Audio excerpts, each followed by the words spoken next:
Tara po, usap po tayo ng masinsinan. Naks naman talagang masinsinan. On the contrary, talagang masinsinan po. It's not a joke. It's something na napapansin ko. Actually, marami na po nagsabi nito sa akin. At marami na rin po akong vlogs na napanood regarding this. Pero ito yung vlog ko na kung saan sasabihin ko yung mga observations ko according sa experience ko dito sa mga taong ito.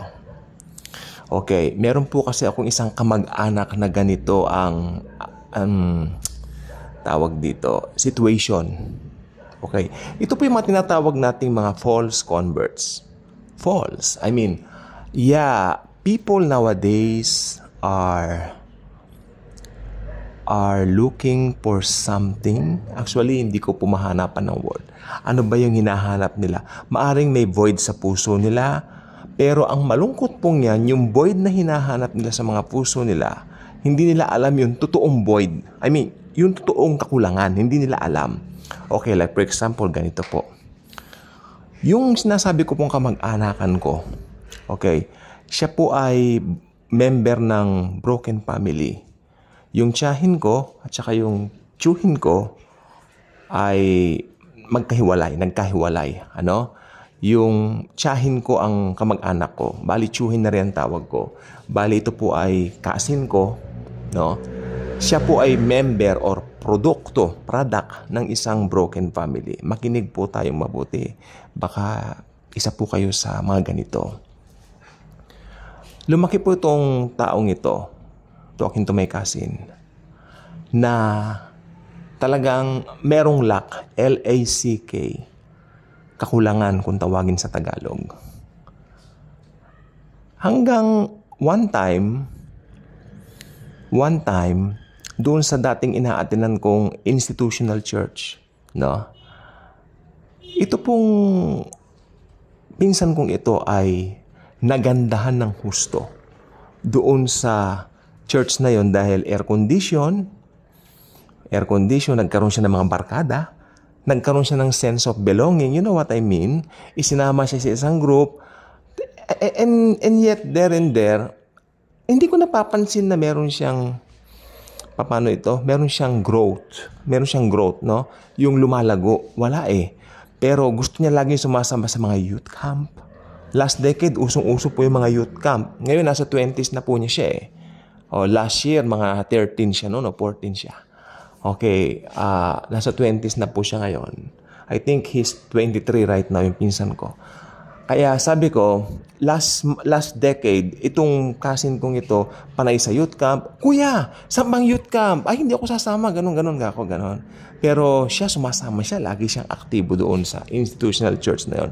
During that time kasi, tinatabangan na ako doon sa church na yon kasi may mga nakikita na akong mali sa pamamaraan. Unang-una, yung tinatawag na, anong tawag dito? Yung manipulation, nakikita ko na ron. Pero siya, hindi niya inda yun.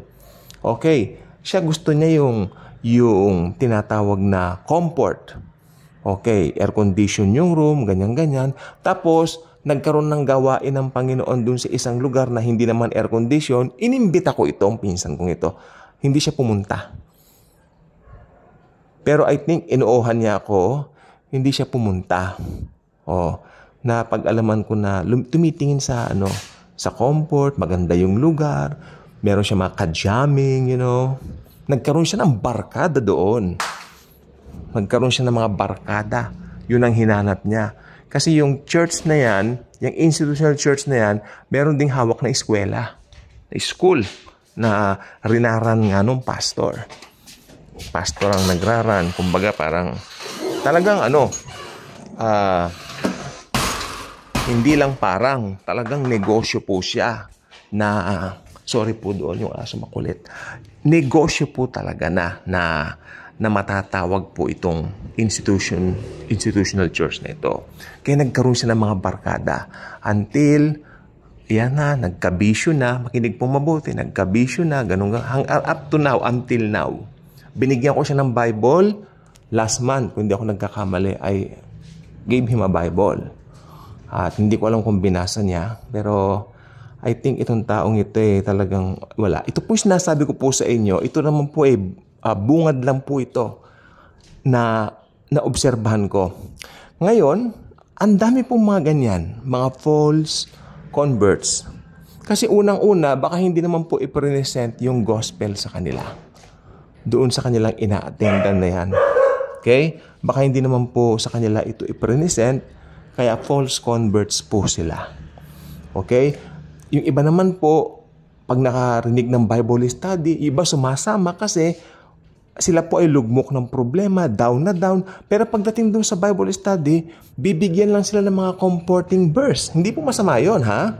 Mga comforting verse, ganyan-ganyan. For I know the plans I have for you. Yan, paborito nila yan eh. Tapos gagaan ang kalooban yun. Siyempre, on the natural, gagaan po eh. Maski unbeliever eh. Natural po yan eh. So, gumagaan yung pakiramdam nila. Pero, hindi sila interesado kay Jesus Christ. They're not interested. Makikita po ninyo yan. Kaya false converts, nandoon sila kasi gumaan yung pakiramdam nila. Gumaan yung pakiramdam nila. Pero yung magbasa ng Bible, hindi. Yung iba nga dyan, maski pinatanggap na talagang sumasabay lang. Kaya sabi ko yan, mga altar call, unbiblical yan eh. Kaya mas maganda kung papatanggapin mo yung tao, binigyan mo siya ng knowledge kung paano namatay si Jesus sa cross para sa kanya. Kailangan na niya maniwala doon. At pag talagang naniwala siya doon, magbabago ang buhay ng taong yan. May bunga kahit papano sa umpisa. Okay. Unang-una, ayaw niya na ng kasalanan. Nagkakasala pa rin tayo, pero talagang wala na tayong gana dyan sa kasalanan na yan. Kasi may bago tayong nature, sabi ng 2 Corinthians 5:17. Itong sinasabi ko po mga taon doon, dami, lalo na po sa daigdig ng showbiz. Marami ako nakita rin dyan ng mga artista, showbiz personalities na parang nagpabautismo pa, nang ganun-ganun, pinakita pa sila sa TV. Pero ngayon parang balik sa dati, parang wala rin. Ayun ang sinasabi ko, false converts. Totoong may false converts po. Totoong may false converts. While hindi nakikita sa panlabas yung salvation, pero ito naman pong sasabihin ko, hindi may pagkakaila sa isang taong tumanggap kay Jesus na siya ay tumanggap na sa Panginoong Jesus dahil automatic lalabas yan, automatically. Pero not necessarily makita mo. Pero lalabas yan automatically. Meron siyang gana sa Word of God, nagdi-devotion kada umaga. Hindi ko sinasabing pag nagdi-devotion ka, matadagdagan yung pagmamahal ng Diyos sa'yo. Hindi po. Wala kang ginawa para mahalin ka ng Diyos, di ba? At wala ka rin pwedeng gawin para hindi ka niya mahalin. Perfect ang pagmamahal niya sa isang believer. Tandaan niya, mahal niya lahat, pero mas mahal niya mga believers niya. I believe in that. Okay? So, marami pong false converts. Ang dami ko po nakikita. So, alarming po yan. Alarming yan. Magkakaalaman yan pag dumating yung rapture. Parang magnet, isang mother magnet na malaki, tapos isang magnet na dikdikin mo man, ikalat mo sa mga buhanginan. Pag nilagay mo si mother magnet, sasama lahat yung mga maliliit na mga small particles na magnet na dinurog. Dahil, yes, si Jesus ang mother magnet. Tayo yung mga dinurog na magnet, kahit saan tayo dalhin, mararapture tayo. Dahil sasama tayo kay Jesus Christ. Ganun po yun. Hindi sa gawa natin, kundi dahil doon sa ginawa niya sa krus. Maliwanag po yan. Ang sinasabi ko lang po, maraming hindi nakakaunawa ng gospel na sumasama sa mga nagsasabing mga Kristiyano. Dahil dito puro sila programs, puro activities. Nakalimutan nilang yung tao share ng gospel. Kunwari siya share pero hindi papaliwanag mabuti. Mas pinapaliwanag nila yung tithing, yung tithes na hindi naman naakma sa New Testament. Ganun pong ginagawa ngayon. So again, tandaan po natin, may mga false converts po. And this one is alarming dahil naliligtas lang po talaga tayo sa ginawa ng Panginoong Hesukristo. Kung may makilala po kayong ganyan, better share them the good news. Ipaliwanag niyo po sa kanila. Mahalagang ito ay kanilang maalaman. Kaya kung hindi ka pa subscriber sa channel na ito, I invite you to do so. Click the notification bell. Share this video. Share the wonderful love of the Lord Jesus Christ. Thank you, and as always and forever, Jesus truly loves us all. Tandaan po ninyo to, walang imposible sa Panginoong Jesucristo, lahat mapangyayari niya. Siya lang ang makapagbabago sa tao, walang kahit sino man sa atin ang makakapagbago sa ating kapwa. Tanging si Jesus lamang po. Thank you, and Jesus truly loves us all.